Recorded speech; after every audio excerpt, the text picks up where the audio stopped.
말씀입니다. 민수기 9장 1절입니다. 애굽 땅에서 나온 다음에 첫째 달에 여호와께서 시내 광야에서 모세에게 말씀하여 이르시되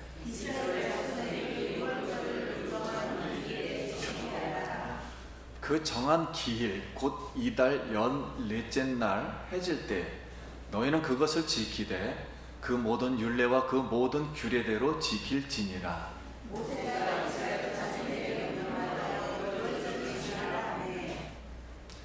그들이 첫째 달 열넷째 날 해질 때 시내 광야에서 유월절을 지켰으되 이스라엘 자손이 여호와께서 모세에게 명령하신 것을 다 따라 행하였더라.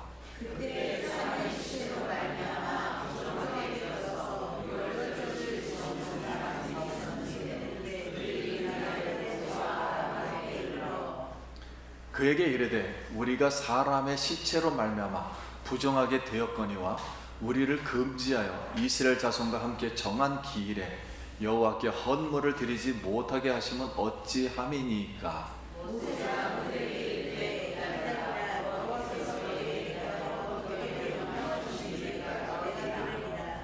여호와께서 모세에게 말씀하여 이르시되 이스라엘 자손에게 말하여 이르라 너희는 너희 중에 시체로 말미암아 부정하게 되지 언약인지 일하자고 다 여호와 앞에 마땅히 유월절을 지키되 둘째 달 열넷째 날 해질 때 그것을 지켜서 어린 양의 무교범과 쓴 나물을 아울러 먹을 것이요 아침까지 그것을 조금도 남겨두지 말며 그 뼈를 하나도 먹지 말아서 유월절 복 올릴 때에 거두실 것이니라. 그러나 사람이 정결하기도 하고 여행 중에도 잊지 아니하면서 유월절을 지키지 아니하는 자는 그 백성 중에서 끊어지리니 이런 사람은 그 정한 기일에 여호와께서 헌물을 드리지 아니하였은즉 그의 죄를 담당할지며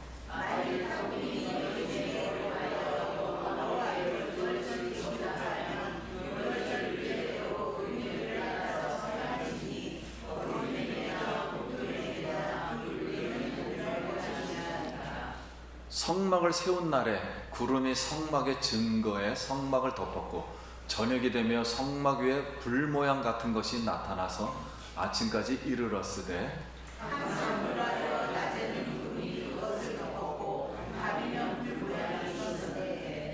구름이 성막에서 떠오르는 때에는 이스라엘 자손이 곧 행진하였고 구름이 머무는 곳에 이스라엘 자손이 진을 쳤으니 이스라엘 자손이 여호와의 명령을 따라 행진하였고 여호와의 명령을 따라 진을 쳤으며 구름이 성막에 머무는 동안에는 그들이 진을 머물렀고 구름이 성막 위에 머무는 날이 5월 때에는 이스라엘 자손이 여호와의 명령을 지켜 행진하지 아니하였으며 혹시 구름이 성막 위에 머무는 날이 저녁에 되고 그들이 다만 여호와의 명령을 따라 진영에 머무르고 여호와의 명령을 따라 행진하였으며 혹시 구름이 저녁부터 아침까지 있다가 아침에 그 구름이 떠오를 때에는 그들이 행진하였고 구름이 밤낮 있다가 떠오르면 곧 행진하였으며 이들이 한 달든지 열 달든지 구름이 성막 위에 머물러 있을 동안에는 이스라엘 자손이 진영에 머물고 행진하지 않다가 떠오르면 행진하였으니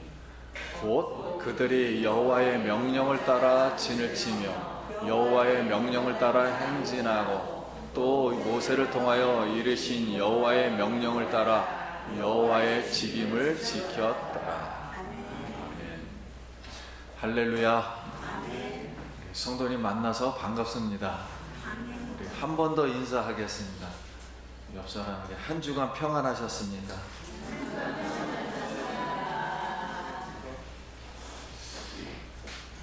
우리 광야에서 성막과 이스라엘 그 진영 위에 불기둥과 구름기둥이 덮였듯이 오늘 살아계신 우리 하나님께 예배하는 우리 성도님들과 그리고 예수 기쁨 교회 이 진영 위에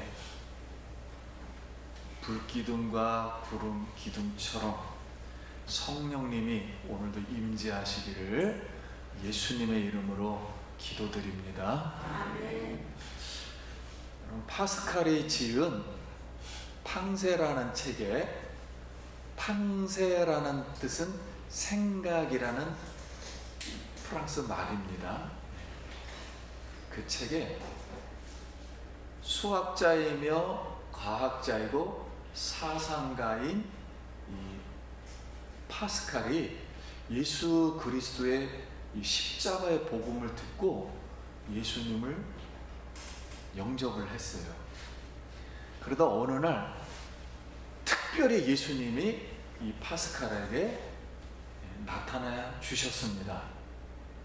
그래서 이 파스칼이 이 예수님을 만난 후에 예수님께서 십자가에서 흘리신 보혈의 그 은혜, 그것으로 그냥 너무 충만되었어요. 그래서 이 은혜를 못 입어서 그 은혜를 저기다 써서, 이 감독을 해서 양피에 써서 자기 옷에다가 이렇게 꼬매고 다녔습니다. 결국 이제 파스칼이 죽은 후에 후대 사람들이 이 파스칼의 옷을 발견했는데 그 옷을 꼬맨 자국에 예수 보혈의 그 감동이 적힌 글이 있었어요. 그 글이 이렇습니다. 기쁨, 기쁨, 기쁨, 기쁨의 눈물. 나는 아버지를 떠나 있었나이다. 내 하나님 나를 버리시나이까. 내가 영원토록 주를 떠나지 말게 하소서. 영생은 곧 유일하신 하나님과 그를 보내신 자 예수 그리스도를 아는 것이니이다. 예수 그리스도, 예수 그리스도. 나는 그분을 떠나 있었다. 나는 그분을 회피하였고 버렸고 십자가에 못 박았다. 나는 결코 주를 떠나지 말게 하소서. 라는 그 은총을 이 옷에다가 붙이고 평생 살았다는 거예요.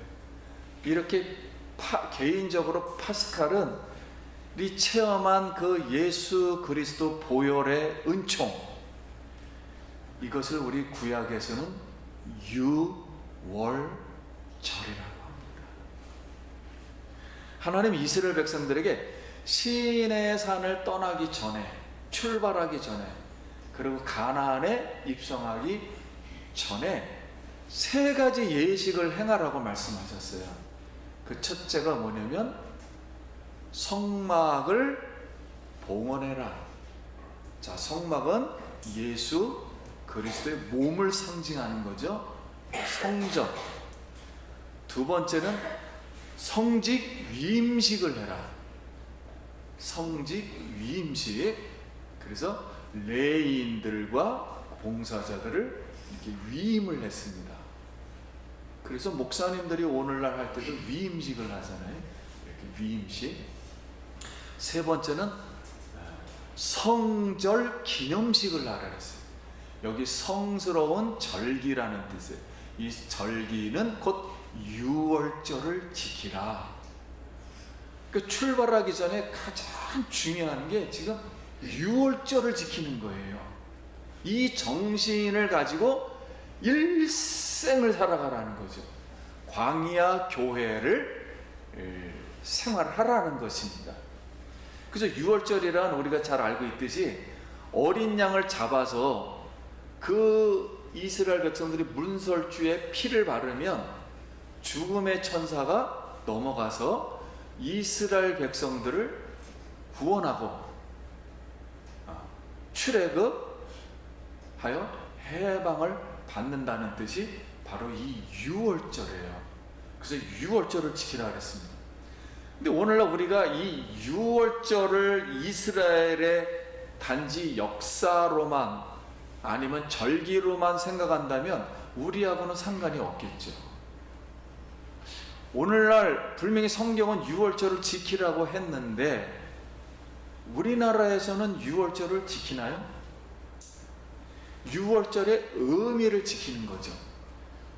그렇다면 우리가 이 오늘날 유월절을 지키라는 그 의미가 무엇일까? 근데 성경은 누구든지 어느 상황이든지 간에 유월절을 반드시 지켜야 한다 그랬습니다. 고의로 지키지 아니하면 구원의 신앙의 공동체에서 끊어지리라, 이렇게 말씀하셨기 때문이에요. 그러면 이 유월절은 출애굽과 세상으로부터 나오는 출애굽과 가나안 입성 천국에 들어가는 그것을 이제 의미해요. 유월절은 개인이 아닙니다. 신앙생활은 개인이 아니에요. 말 그대로 이스라엘 공동체의 축제예요. 그리고 세 번째는 유월절은 민족 중심이 아니라 신앙 중심의 행사입니다. 그래서 자국인도 할례를 받아야 했고 이방인도 타국인도 할례를 받아서 유월절을 이제 참여해야 됐어요. 그럼 유월절이 언제냐면은 오늘날 이제 양력으로 1월 14일이에요. 1월 14일 날 유월절 사건이 일어났어요. 그래서 1년 딱 지나서 1년이 딱 지난 해 성막이 건축된 후에 1월 14일 날 모두 유월절을 지켜야 돼요. 그런데 유월절을 지키지 못하는 사람들이 있었습니다. 그런 사람들이 누구였냐면 여행 중에 있던 사람들. 두 번째는 이 시체를 만져서 부정하게 된 사람들은 부정기간이 1주일, 2주일씩 됐거든요. 그때 시간이 풀리지 않을 경우. 세 번째는 고의로 또 지키고 싶은 생각이 없을 때도 있잖아요. 고의로 지키지 않는 사람들은 한 달 후에, 그러니까 2월 14일 날, 그러니까 유월절이 두 번이 되는 거죠. 2월 14일 날 하지 못했던 사람은 무조건 유월절을 다 지켜야 해요. 그러니까 우리의 신앙생활의 모든 근본은 어디로부터?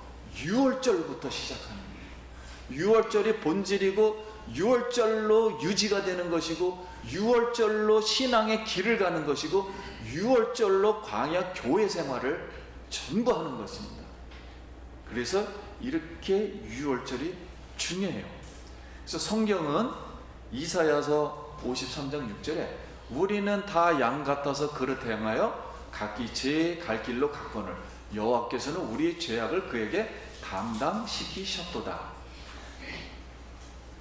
마가복음 14장 10절 무교절의 첫날 유월절 양 잡는 날에 제자들에게 예수께서 여짜오되 우리가 어디 가서 선생님께서 유월절 음식을 잡수시게 준비하기를 원하시나이까 하매 이튿날 요한이 예수께 자기에게 나오심을 보고 이르되 보라 세상 죄를 지고 가는 하나님의 어린 양이로다. 베드로전서 2장 18절에 너희가 알거니와 너희 조상이 물려준 헛된 행실에서 대속함을 받은 것은 금이나 은이나 금같이 없어질 것으로 된 것이 아니요 오직 흠없고 점없는 어린 양 같은 그리스도의 보배로운 피로 된 것입니다. 그래서 아벨이 번제로 드린 이 바친 양도 예수님을 상징하는 거예요. 그리고 아브라함이 모리아 산에서 아들을 대신하여 대신 양으로 바쳐진 양도 예수님을 이렇게 상징합니다. 그러니까 결국 유월절은 예수님을 상징하는 거예요.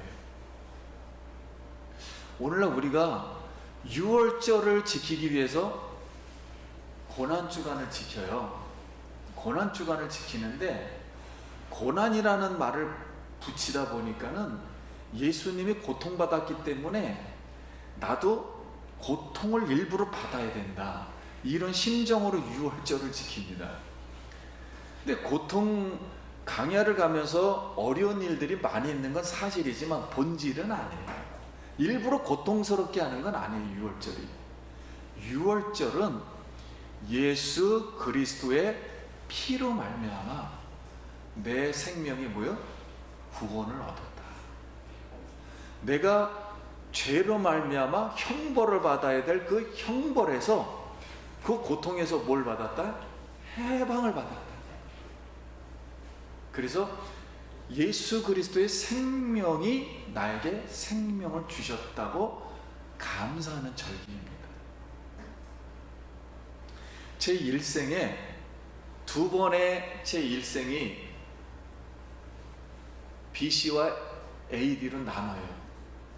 17살 때 한 번은 성령님께서 직접 사도행전 1장 8절을 말씀하심으로 그 말을 듣자마자 하나님 진짜 있잖아 이러면서 저의 인생이 인터체인지가 돼.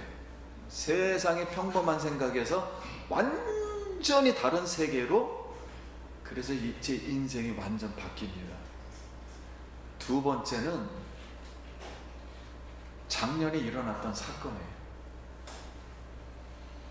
제 12지장과 치장 사이에 동맥이 파열되어서, 이것도 갑자기 일어난 사건. 한번 죽음을 체험하면서 그때 십자가의, 예수님의 십자가의 죽음을 그때 마음속으로 깊이 깨닫게 되었어요. 그래서 여태까지는 모든 기준점이 사도행전 1장 8절이었어요. 하나님의 성령의 부르심. 그래서 난 이 길을 끝까지 간다, 죽을 때까지 그랬는데, 작년에 그 한번 죽었다 깨면서 생각이 다시 바뀌었어요. 뭘로 바뀌었냐면은, 예수님이 이 땅에 오셔서 성령으로 기름 부으심을 받아 소명을 받지요. 근데 하나님의 이 뜻은, 이 소명은 결국 십자가에서 죽으심으로 완성된다는 걸 깨달았어요. 그래서 저도 사명이 그렇게 중요한 걸 알고 있었는데, 이 생명을 바쳐서 영원한 생명을 얻는다는 이거는 알고 있었는데, 육신의 생명을 들여서 영원한 생명을 완성시키는 건 결국 십자가에서 죽어야 된다. 육신이 죽어야 된다는 것을 아주 깊이 깨달은 거예요. 이번에. 근데 하나님께서 이스라엘 백성을 구원을 하실 때 왜 굳이 이 장자들을 다 죽이면서 생명들을 꼭 그렇게 죽여야만 했는가? 다른 방법은 없는가? 그냥 하나님의 능력으로 그냥 깨끗하게 아무 일 없이 그냥 싹 구원받게 하셨으면 좋을 텐데, 굳이 인간이 이해하기 어려운 생명들을 다 죽이고 그럴 방법을 꼭 하나님은 했어야만 했을까? 근데 지금 생각해 보니까 인간의 생명을 얻으려면 생명으로만 해야 돼. 인간의 생명을 죽이지 않고서는 인간은 깨달을 수가 없겠구나.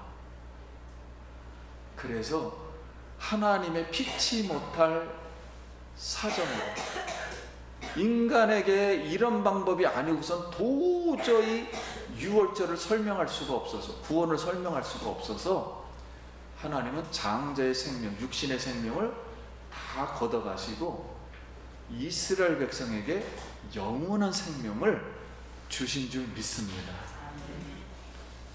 그래서 오늘 사랑하는 성도님들, 우리에게 유월절을 지키라는 의미는 어린 양이신 우리 구주 예수 그리스도 십자가 보혈의 피의 공로로 말미암아 죽음으로부터 생명을 구원받아 우리가 하나님의 은혜 받은 것을 감사하고 기억하여 광야 같은 세상에서 광야 교회의 신앙생활을 예수 십자가 신앙 공동체의 정신으로 하다가 우리가 천국에 들어가길 예수님의 이름으로 축원합니다. 이 지구상에 어떠한 인간의 선행을 한다 할지라도, 인류를 발전시키고 인류를 구원한다 할지라도 유월절을 지키지 않는 백성은 영원히 끊어지는 것입니다. 근데 오늘날 유월절을 지키는 것은 단 한 군데밖에 없어요. 예수의 피를 기념하는 오직 교회, 하나님의 살아있는 이 교회, 하나님의 백성들, 예수 믿는 백성들 외에는 유월절을 지키지 않는다. 오늘도 감사하며 이 생명의 정신으로 우리가 신앙생활에서 아버지께 영광 돌리길 간절히 소원합니다. 안데스 산맥을 지나가던 이 여객기가 난규류를 만났어요. 이 난규류를 만나서 막 심히 몇 분 동안 비행기가 막 100m 떨어지고 200m 막 떨어졌어요. 근데 승객들이 너무 놀라가지고 죽음이 이제 다가가고 놀래서 어쩔 줄 몰라 하는데 어린아이 한 명이 까르르 까르르 웃으면서 혼자 즐거워하는 거예요. 나머지는 막 겁이 잔뜩 났는데, 그래서 비행기가 나중에서야 안정을 찾고 나서 사람들이 그 아이에게 물었습니다. 얘야, 너는 무섭지 않았니? 두렵지 않았니? 그랬더니 얘 무섭지 않았어요. 우리 아빠가 이 비행기의 조종사이거든요. 그래서 이 어린 아이는 100m, 200m 떨어질 때 비행기가 막 이렇게 춤을 출 때 아버지가 운전을 잘해가지고 운전대를 잡고서 묘기 부리는 거를 계속 생각을 하고 있었던 거예요. 자기 아버지의 조종 실력을, 비행기 조종 실력을 믿었기 때문에 두려움과 이 공포 속에서도 전혀 무서워하지 않았다는 겁니다. 우리가 믿는 하나님 아버지께서는 우리 인생의 조종사가 되어서 오늘도 구름 기둥으로, 불 기둥으로 인도하는 것이 아니겠습니까? 내 인생에 어떤 난기류를 만난다 할지라도, 그리고 인생에 어떤 폭풍과 두려움이 몰아쳐 올지라도, 우리 인생의 문제가 주로 무엇입니까? 먹는 문제. 내가 혹시나 가난해지면 어떻게 할까? 내가 혹시 물이 목말라서, 정신적으로 목말라서 비난을 받고 그 다음에 육체가 다시 병이 들면 어떻게 할까? 이런 문제들이 아니겠습니까? 광야에서 있었던 문제들. 바로 그런 속에서도 평안할 수가 우리가 있었던 것은 우리 바로 구름 기둥과 불 기둥으로 인도하시는 완전하신 조종사, 우리 하나님이 아니겠습니까? 그래서 성막을 세운 날에 하나님께서 구름 기둥으로, 불 기둥으로, 낮에는 구름으로 덮은 것이고요, 이 구름이 밤에는 불로 바뀐 거예요. 거기 성령님이 임재해서 이게 하나인데 두 가지 모양으로 보이는 것입니다. 그래서 하나님이 명령을 할 때면 구름이 성막 위로 올라가요. 그러면 행진을 하였고, 다시 구름이 성막을 덮어버리면 다시 멈추고, 밤에는 불기둥으로 바뀌어서 따뜻하게, 낮에는 시원하게 만들어 주었던 거예요. 그래서 구름기둥과 이 불기둥은 하나님의 임재를 상징합니다. 그리고 하나님의 보호를 상징해요. 그래서 기후를 적당하게 해주고, 외부의 공격을 막아주고, 병충해가 들어오지 못하도록 한 거예요. 하나님께서 그렇게 막아주신 것이죠. 그리고 각종 질병을 바로 막아주신 겁니다. 그래서 구름기둥과 불기둥이 임재했을 때는 병자가 없었어요. 병든 사람이 없었고 정말 신비한 체험을 하는 거죠. 구름기둥과 불기둥은 하나님의 동행하심을 이렇게 이제 상징한 것입니다. 그래서 한 번도 가본 적이 없는 광야길을, 거기에는 안내판도 없고 가이드도 없고 이정표도 없고 지도도 없고 더군다나 내비게이션은 아예 없는 거예요. 하나님이 내비게이션이에요. 오직 하나님 말씀으로만 구름 기둥과 불 기둥이 이끄는 대로 광야에서 교회 생활의 여정을 이스라엘 백성들은 말씀대로 순종했습니다. 그래서 오늘날 우리가 길을 가다 보면은, 인생을 살다 보면 근심이 많이 생겨요. 저도 근심과 걱정, 두려움들이 이제 생깁니다. 그래서 어느 인터넷을 보다가 유머가 하나 있는 거예요. 근심 걱정에 관한 유머가. 그래서 오늘 이게 될런지는 모르겠습니다. 어떤 가정에 남편이 얼굴에 근심이 가득한 거예요. 수심이.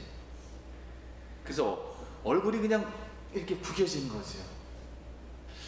그래서 아내가 걱정이 돼가지고 남편이 도대체 왜 이 얼굴에 구겨졌는가 분석해보니 이유를 하나 알 것 같아요. 그 전에 먹었던 약 한 첩을 먹었는데 그 얼굴이 그때부터 구겨진 것 같아요. 그래서 성도님들, 이 한약 이름이 무엇이겠습니까? 구기자. 그래서 다시 어떻게 하면 남편의 얼굴을 해바라기처럼 밝게 만들까 생각하다 드디어 묘안이 떠올랐어요. 그래서 아내가 남편에게 선물 하나를 또 딱 포장해서 주었습니다. 그 선물을 받자마자 남편의 얼굴이 해바라기처럼 딱 이렇게 또 피기 시작한 거예요. 그 선물의 이름이 무엇이겠습니까? 피자.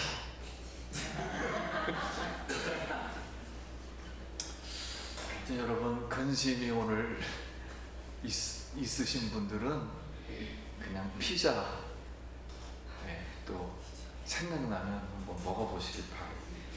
아무튼 남편이든 아내이든 자녀이든 우리 교인이든 우리가 얼굴이 늘 행복하면 얼마나 좋겠습니까? 얼굴이 구겨져 있다면 얼마나 불편합니까? 그래서 무릇 지킬 만한 것보다 내 마음을 지키라. 내 마음의 불평과 근심과 두려움과 걱정 속에 살고 있다면 아무리 우리가 좋은 예배당을 가지고 있고 교인들이 많고 돈이 많고 명예가 있고 권력을 누린다 할지라도 결코 평안할 수는 없어요. 오늘 우리가 다시 한번 우리 세상의 눈을 바라보고, 내가 세상에 대해서 죽고 세상이 나에 대해서 죽고, 내가 내 육체에 대해서 죽고, 내 눈을 다시 예수님께서 흘리신 그 보혈의 은총 속에서 흐르는 피로 말미암아 우리의 질병이 고쳐지고 우리의 모든 죄악이 다 씻어진다면 우리의 인격, 우리 죄악은 다 인격 속에서 일어나는 거 아닙니까? 지성과 감성과 의지가, 지성이 굉장히 지혜로워질 것이고 명철해질 것이고, 우리 감정이 아주 따뜻해지고 편안해질 것이고, 우리 의지들이 굉장히 살아있을 거 아닙니까? 내 인생의 길을 인도하시는 하나님만 의지하고 우리 성경을 통해서 말씀하시는 하나님의 말씀을 한자 한자 예수 그리스도의 십자가에서 흘리신 보혈, 그분이 어떤 행동을 하고 어떤 말씀을 해서 우리를 구원했는가, 그 생명을 오늘도 받아서 여러분 여러 가지 근심과 환난을 이기기를 간절히 소원합니다. 말씀 마칩니다. 사랑하는 성도님, 이스라엘 백성의 성막 행진은 오늘날 우리의 신앙 여정입니다. 우리의 신앙 여정은 누구를 따라가느냐에 딸려 있습니다. 우리의 소망은 무엇입니까? 구름 기둥과 불 기둥으로 우리를 보호하고 임재하셔서 인도하시는 성령 하나님 말씀에 순종하여 오직 예수님만을 따라가서 승리하는 우리 신앙의 여정이 되길 예수님의 이름으로 축복합니다. 기도하겠습니다.